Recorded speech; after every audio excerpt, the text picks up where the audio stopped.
classmates if you're ready or not. Ready to pray, classmates? Yes, we are ready. Let us pray. In the name of the Father, the Son, the Holy Spirit. Amen. O God, Almighty, behold us, your loving children, offering you today our works and studies. Help us, dear Lord, to be obedient to our teachers, to be kind to our classmates, and to be diligent in our studies. May you always grant us the courage to follow your way. Amen. In the name of the Father, the Son, the Holy Spirit. Amen. Good morning, Sir James. Good morning, visitors. Welcome to Grade 4 Einstein. Okay, good morning, grade 4 Einstein. Good morning, Sir James. Okay, sit, class. Okay, how many students are absent today? How many students are absent today? Only one. Now that we're taking care of our attendance, let us check our mood. Okay, how is everyone feeling today? Okay, I will go around and each of you can share a word or phrase that describing your feelings or mood today. I'll start with you, Bon. Happy. How about you? Happy also. And you? Happy. Okay, thank you everyone for sharing your mood today because it is important to recognize and acknowledge our feelings because it can affect we approach uh, another person or classmates for our daily lives. Okay, now let's we have a discussion for today. Would you mind to read for our lesson today?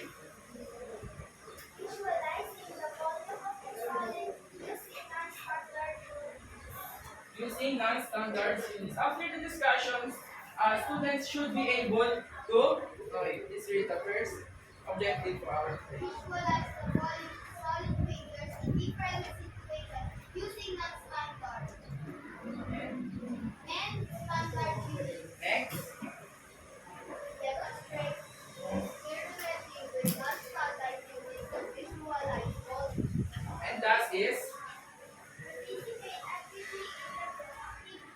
Participate actively in the participate actively in the group group activity because when you participate in our discussion, you receive a recitation points as well as our prize. Okay, before we start, I have a classroom rules and let's start for M stands for raise your hand if you want to read. Yes. Next, FD. Aim for learning. Third. Third one is Teamwork.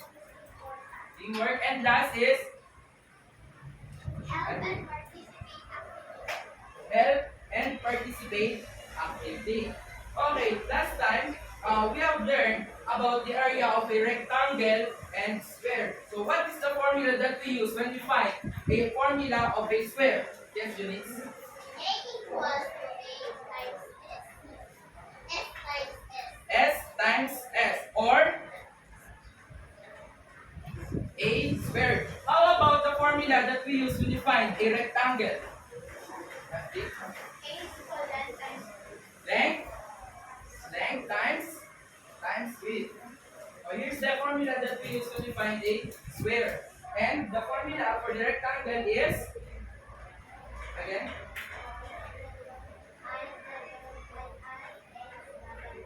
times W. Okay, very good.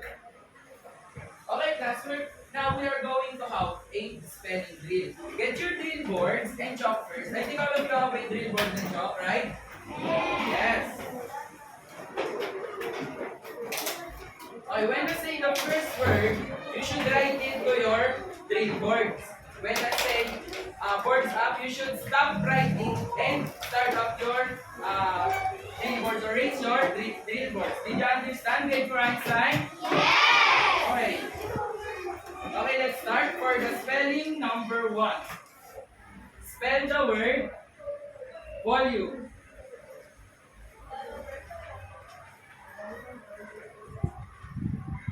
Okay, boards up. Boards up. Okay, all of you got a correct answer. word. So let's check what is the volume.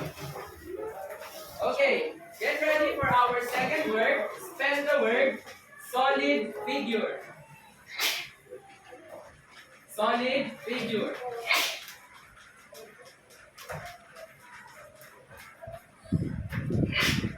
Okay, boards up. Boards up. Solid. Number 2, solid figure. So let's check. How do we spell solid figure? Okay, get ready for spelling number 3 or word number 3. Spell the word cube. Spell the word cube. Cube.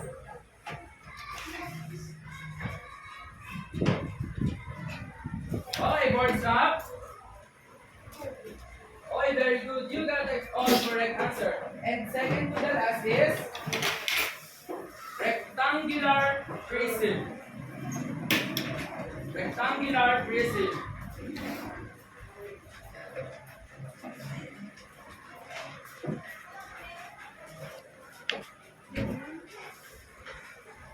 Rectangular prism. Words up. Okay, very good. And last word is cylinder. Last word is cylinder.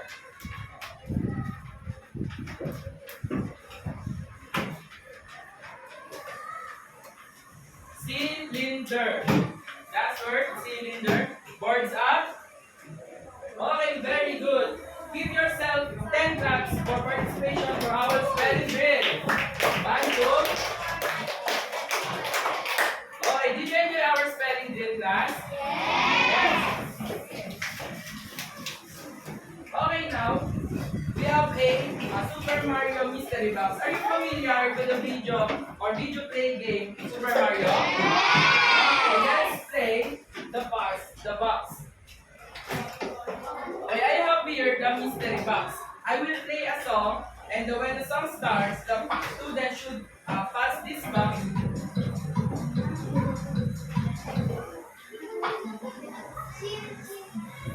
Should pass the box to your seatmates. And when the song starts, who holds the box will answer the following questions. Did you understand grade 4 Einstein? Yes! Okay, let's start with you.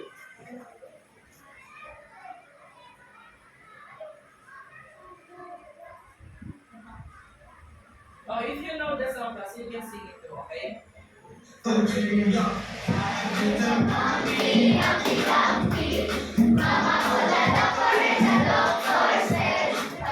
Stop.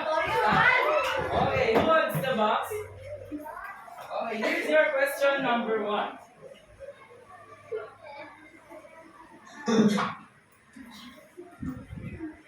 How many rabbits are inside the box? Is it A, 5 rabbits? B, 3 rabbits?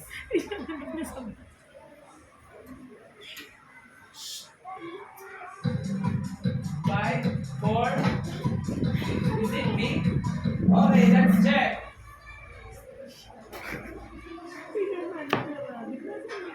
You got the correct answer. So here's your prize for your correct answer. And also your participation point.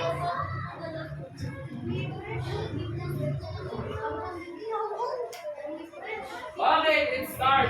Let's continue for our second question. What's the box? Okay, what's the box?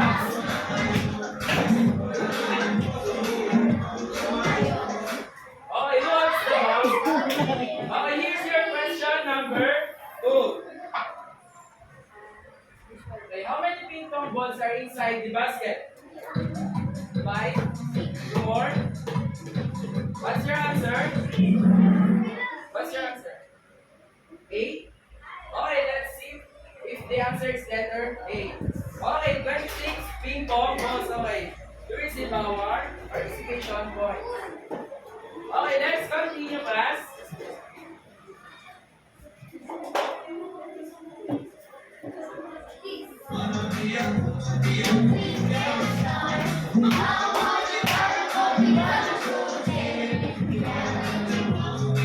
Okay, stop. What's the box? Althea. Okay, Althea, get ready for your questions. Here's your question number 3. many slacks are in the closet? Is it 6 or 4 slacks? Letter? Letter what? Letter? Letter B. Oh, that's fine. Now let's see what's the answer for third question. 4 slacks. Okay, very good. Okay, let's continue, class.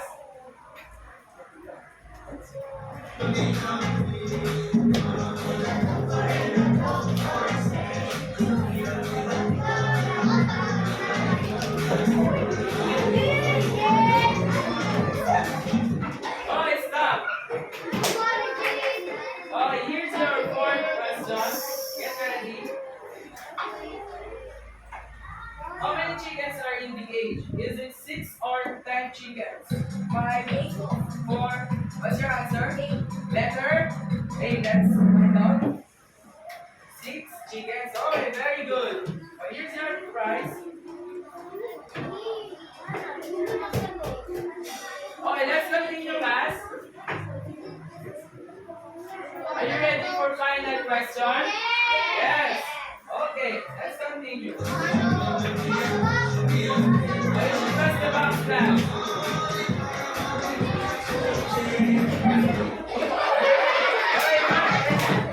Okay, class, listen. Okay, here's your final question.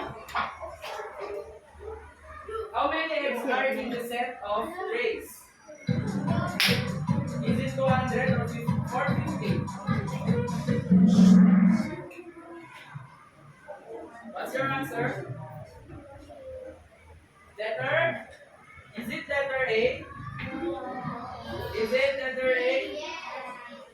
Okay, let's find out what is the correct answer. 450. It's okay. You will receive also the participation point. Okay, guys, did you enjoy our game? Yes! Did you enjoy our game? Yes! Okay, class. I have 2 jars here. Have you seen jar before, class? Yes! Have you seen jar before? Yes! Okay, we have a friend, Mike. Okay, would you mind to read that Mike wanted to find out? Mike wanted to find out which jar has the greater volume. He filled the jar with marbles while he put two stones in the jar and he compared the contents of each jar. Okay, what did you observe for these 2 jars? What can you say about the jars? Okay. The turkey, the marbles is Many than blue stones. Oh, how about the inside of 2 jars? What did you observe? These 2 jars. What did you observe about these 2 jars? Yes.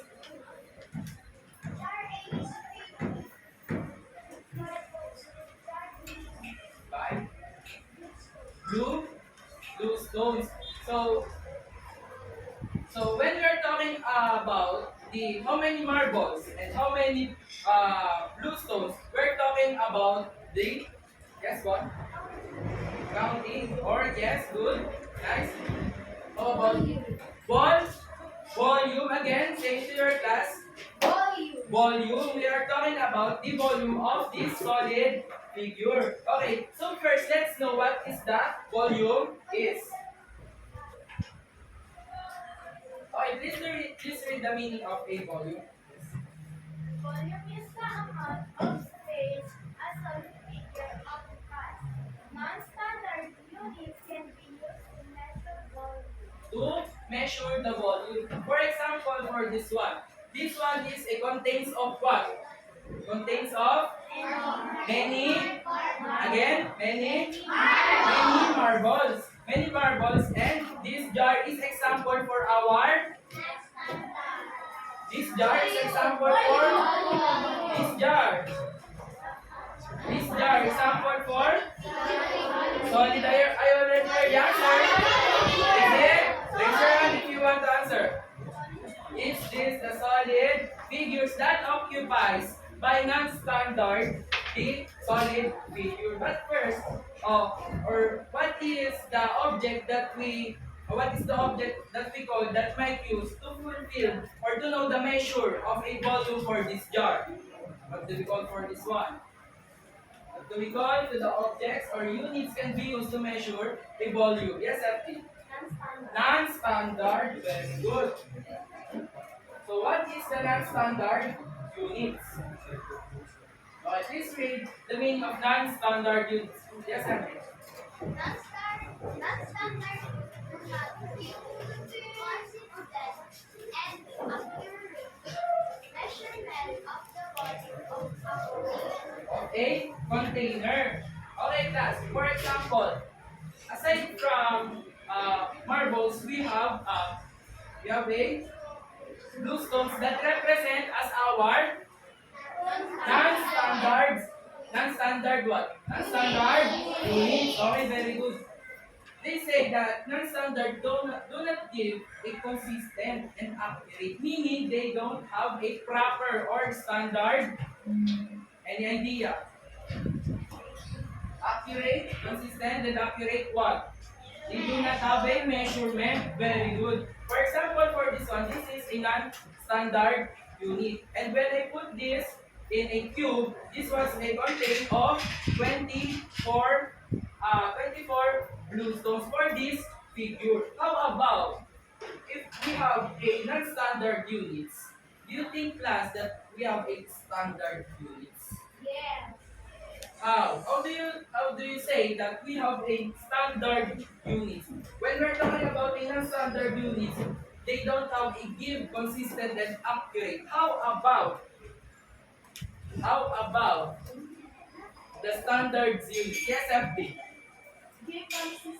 Yes, very good. Give a consistent and accurate measurement. Okay. We use, for example, give me example for another non-standard units class. Give me example. Okay, I already prepared them. Recitation points. Give me example. Yes. What? Tables are inside the classroom. Okay, how about Bon? How about you, Bon? Give me a example for non-standard units. Aside from our blue stones and marbles. Students. Okay, very good. And Joyce? Beads. Very good. Another example, Junix. Clothes in a basket. Clothes in a basket. Very good. Another example. Chairs. Chairs. Very good. And last is, what did you observe inside the classroom, class? Students at the back. Come on. Yeah. Students. Very good. And last is teachers. Teachers. And that is the teachers. Okay, we use a different non-standard units in our life or inside the classroom. We also observe what is the non-standard for this classroom. How about, I mean, how about this in school? What do we call, or what's the example for non-standard of the school? Trees, very good. And last is, yes, Corio. Students. Very good. When we're talking about the non-standards, we're talking about these are countable. When you say countable, we use a bit, how do we visualize a solid figure using I already heard this answer. You said, we use counting. Very good. Here's your participation points.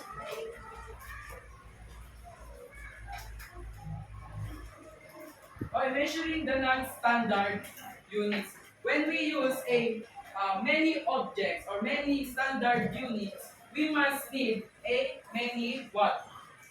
When we use a small objects like these marbles, how many non-standard units that we need to fulfill this container? Many, yes, raise your hand. Many marbles, very good. How about when we use a bigger standard units? When we use a bigger standard units. Yes, FD. Many. Okay, very good. Okay, but when we use a bigger standard units, we need fewer. Meaning that is lesser than a small units. Like this one, like this figures class. Like this figures. Okay, who wants to try to fulfill this figure number 1? Raise your hand if you want to try. Yes. Yes. You're ready to go to counting for to get a figure for this one. The total amount, total volume for this task using this non-standard.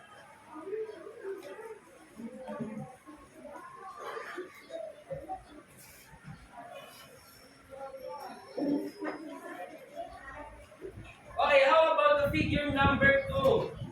Who wants to try? Yes. Yes.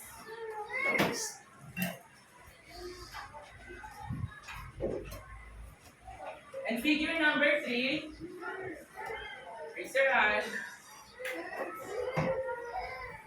Yes, you. You're going to count and fulfill this container's task, okay? And the fourth one is, yes, Julie. And last is,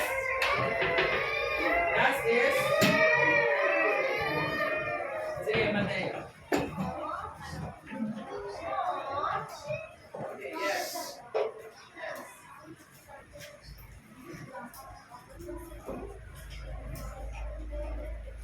Remember how many calls that were filled in the figure class, okay?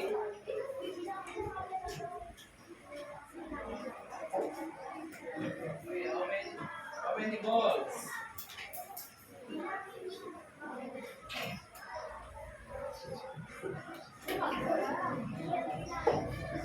When they are counting class, what did you observe to our figures?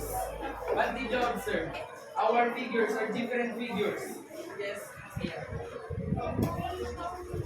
They are counting. Very good. How about Oreo?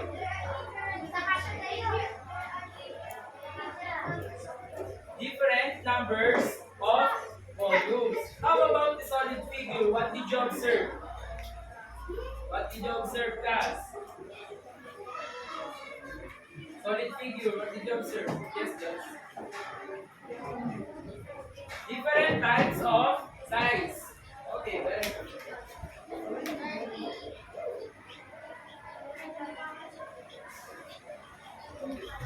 Okay, please go back to your seats, class.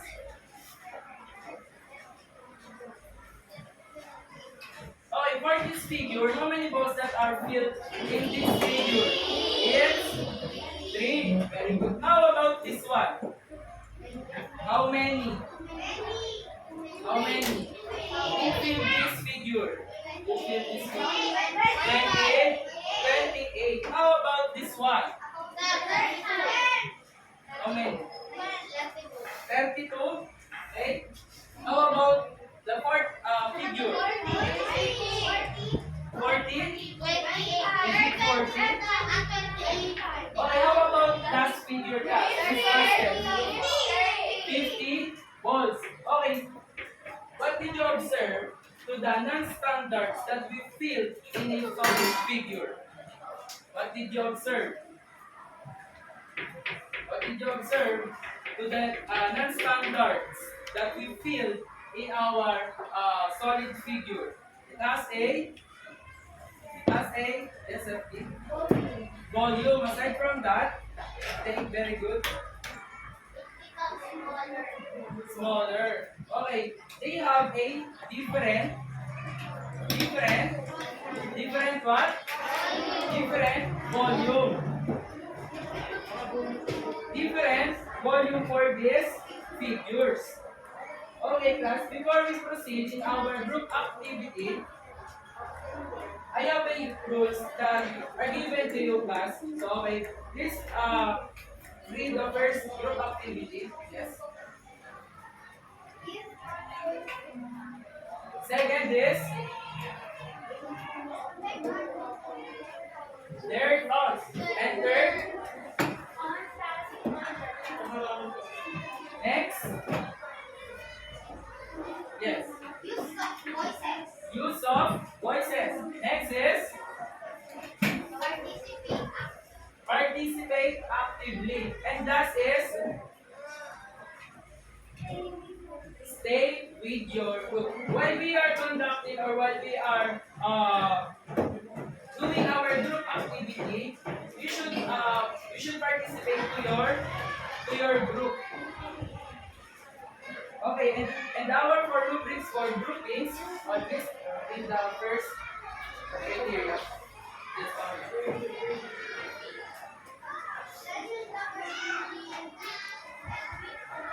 Answer got A. How many points? 5. Next is FD.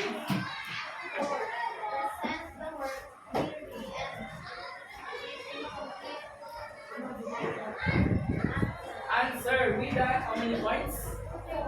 4 points. And that is the incorrect answer. How many points? How many points? 3. Okay, class, are you ready for our group activity? Okay. The title for our group activity is Okay, I will divide this class into 4 groups. Then, at the treasure box, that using the map that I give for each group. And you will answer the following questions with the materials that are given that inside the box. This one is a group 1, group 2, group 3, and group 4. Okay, are you ready, class? Are you ready, class? Okay, I give the map for the group 1. Group 2, please select your leaders, class. Group 3, and group 4. Okay.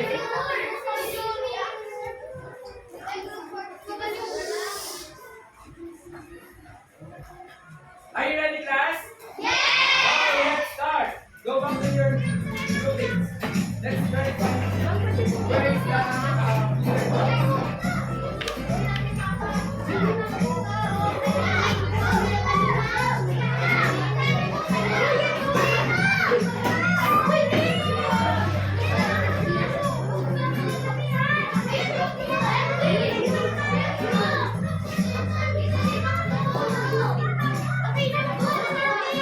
Okay, go back to your groupings, class. Okay,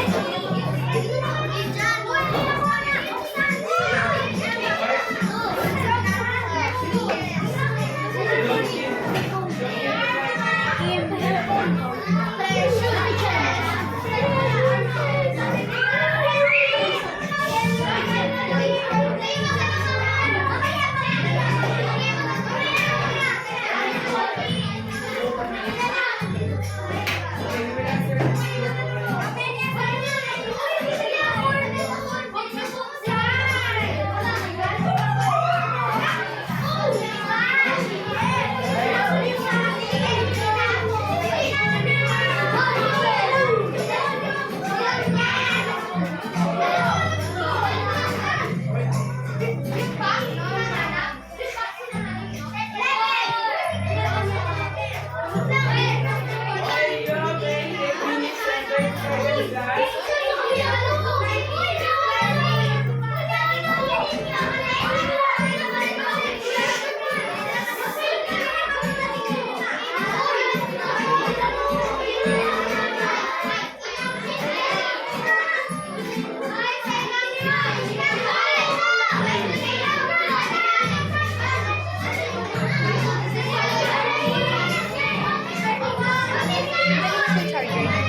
Right. So, you're not required to change the candle, okay? Anchor.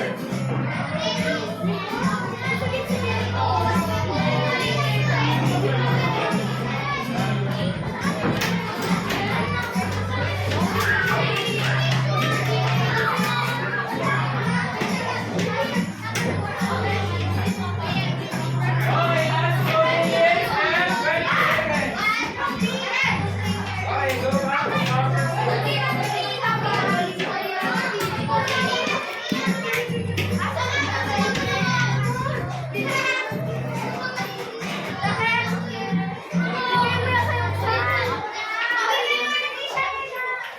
Eight minus nine.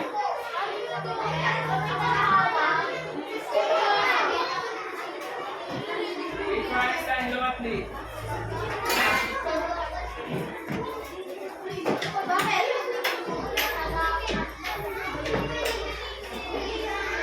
Eight four. Okay, did you enjoy our game? Yes! You did? Okay, let's proceed for our presentation of output. Okay, let's start with the group number one. Group number one. As your classmates, is they ready for that? Louder your voice.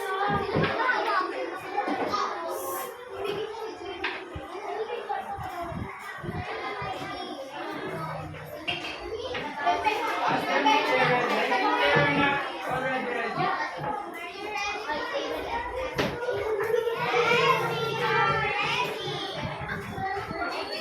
Wait for Einstein. Okay,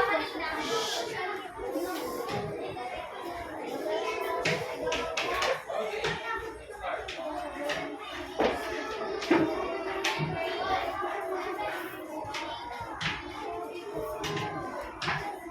Okay, the question first. And answer the following questions.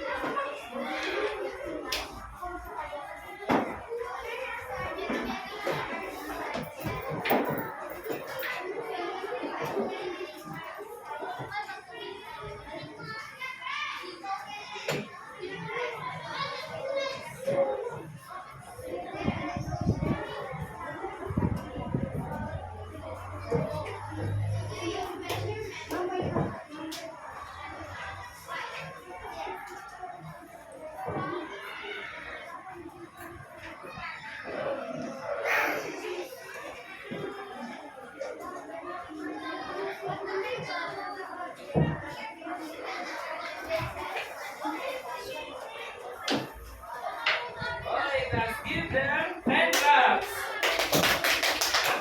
Again, and give them 10 claps. Okay, let's proceed to the group number 2. Group number 2.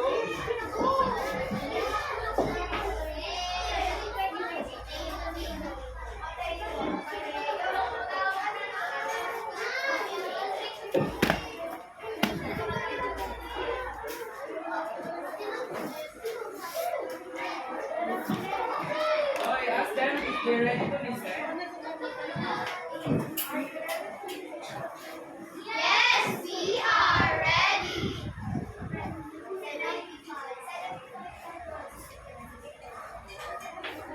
They're different, okay?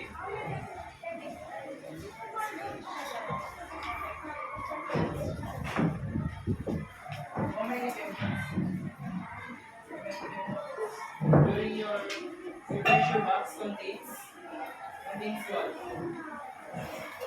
70? 75? Okay, let's proceed to the second question.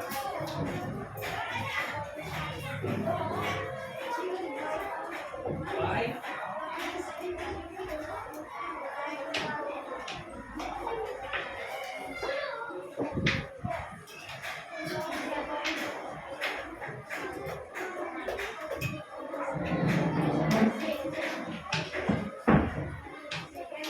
Again, please, okay, give them 10 claps also.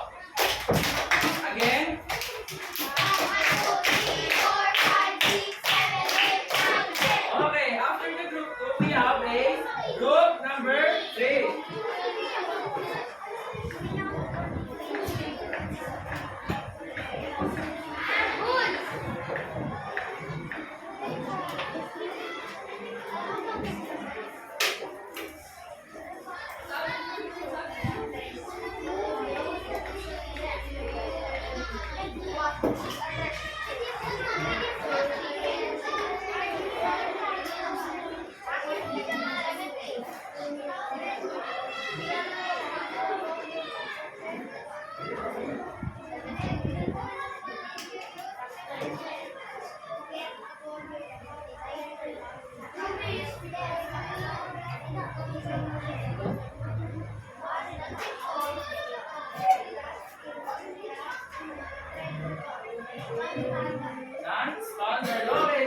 Again.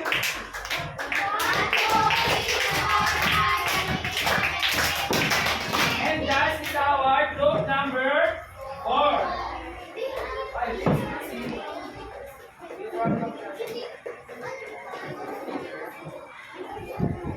you ready to listen, classmates? Yes, we are ready. What is the word of four? Number one. Enter something or six departments. How many cotton candies are inside the treasure box? Treasure box contains 64 candies.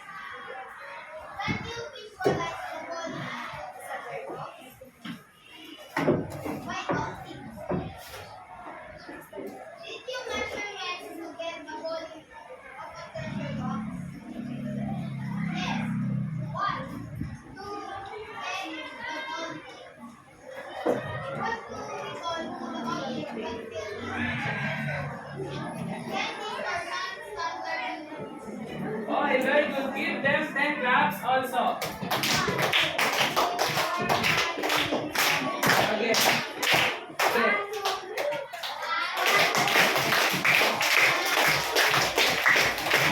Okay, guys. Each box inside the candies are your group activity prize.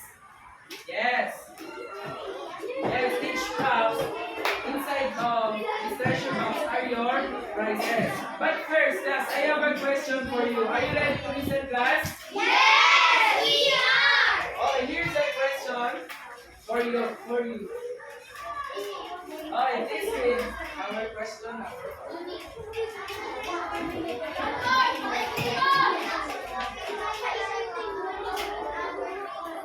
In our daily lives.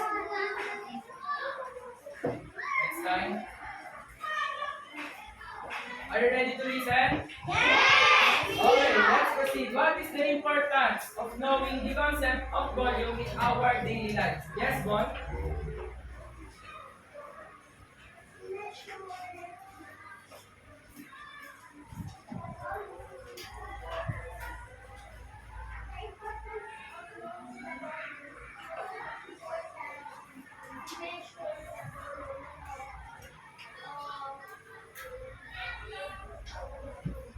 Okay, things are big, figure, very good. Here's your prize. Okay, how can we visualize the volume of a solid using non-standard units of a measurement? How can we visualize? Yes, Abby. By counting, very good. Here's your prize. Okay, next is what can help us visualize the volume? What can help us visualize the volume? Yes, Joyce. By counting, also. Very good. Okay, let's get your math notebook. We have a short quiz.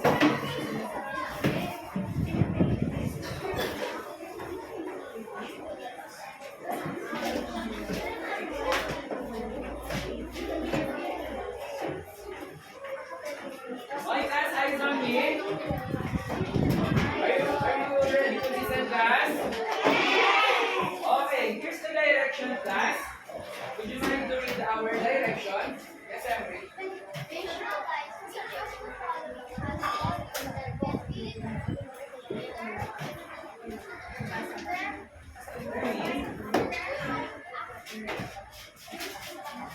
Using the container. Okay, class, we're going to visualize the following questions that has a volume that determine the accurate using the container. Are you ready, class? Yes. Are you ready, class? Yes. This is the question number 1. Letter only.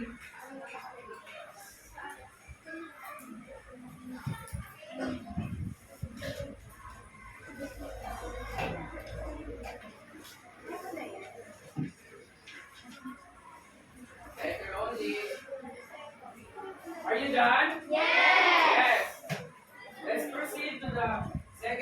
question?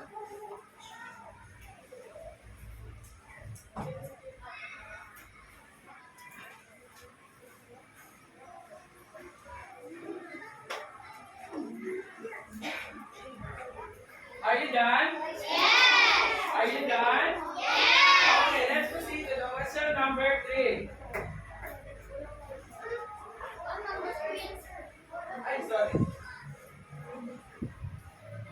Question. Ay, nag-over lang. Ay, this is question number 2.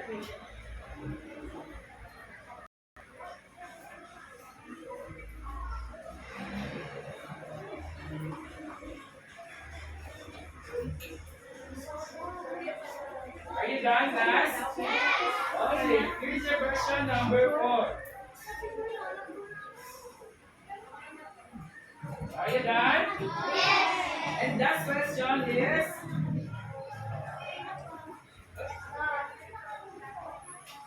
last question. Okay, are you done? Yes. Are you done, class? Yes.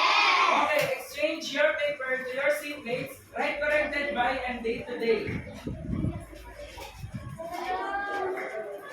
Okay, let's see what's the answer to the question number 1.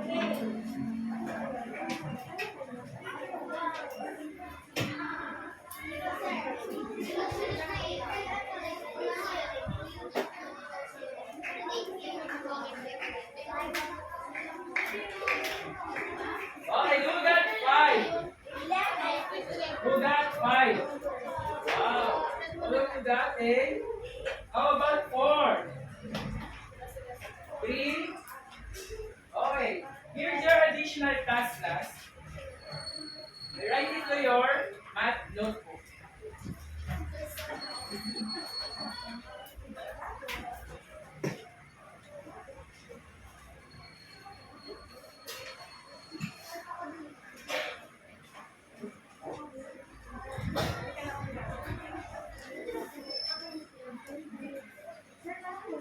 Yes.